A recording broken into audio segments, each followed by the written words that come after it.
Quel est le jugement islamique sur le fait de fumer? Fumer, ce qui revient à inspirer de la fumée, les gens de science ont divergé dessus, certains le permettant, d'autres rendant ceci illicite, comme c'est le cas souvent pour chaque nouvelle chose qui fait son apparition. Dans ces cas similaires, les ijtihads des savants divergent sur ces questions. Ceci dit, dernièrement, il est clairement apparu pour quiconque qu'il n'est pas envisageable de soutenir l'avis qui rendrait permis ce genre de choses, en raison de tous les préjudices que cela renferme et regroupe, qui conduisent clairement son auteur à sa perte. Alors qu'Allah exalté soit-il dit, dans la traduction rapprochée du sens du verset, « Ne vous tuez pas vous-même, certainement Allah est très miséricordieux envers vous. » An-Nisa, verset 29. Ne courez pas de vos propres mains à votre perte. En raison également du fait qu'il est clairement établi que ce soit un préjudice sur le plan sanitaire, nous pouvons ajouter à cela un préjudice économique. Cela fait gaspiller énormément d'argent. Si la personne comptait ce qu'elle dilapide comme argent en fumant, elle se rendrait compte que ce qu'elle perd est considérable. Donc dépenser l'argent d'une telle manière est un gaspillage.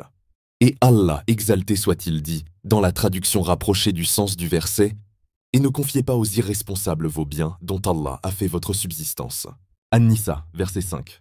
Allah, exalté soit-il, a interdit de confier les biens aux irresponsables, c'est-à-dire ceux qui ne savent pas de quelle manière dépenser utilement l'argent, et a clarifié que les biens sont utiles dans le sens où ils permettent la conservation et préservation des intérêts religieux et mondains. Il a donc interdit aux gens de confier leurs biens aux gens irresponsables. Il a dit « Vos biens », dans le but que l'individu fasse autant attention aux biens de l'orphelin qu'à ses propres biens personnels. Quant au fumeur, les actes d'adoration lui pèsent, le jeûne à plus forte raison, car ce dernier l'empêche de fumer. Pour conclure, fumer est illicite, car cela représente à la fois un préjudice sur le plan sanitaire et économique. Et lorsqu'une chose est illicite, alors se livrer à sa commercialisation l'est tout autant. Et le prophète, que la paix et la bénédiction d'Allah soient sur lui, a dit « Quand Allah interdit une chose, il interdit également d'en tirer un prix. » Rapporté par Ahmed numéro 2678.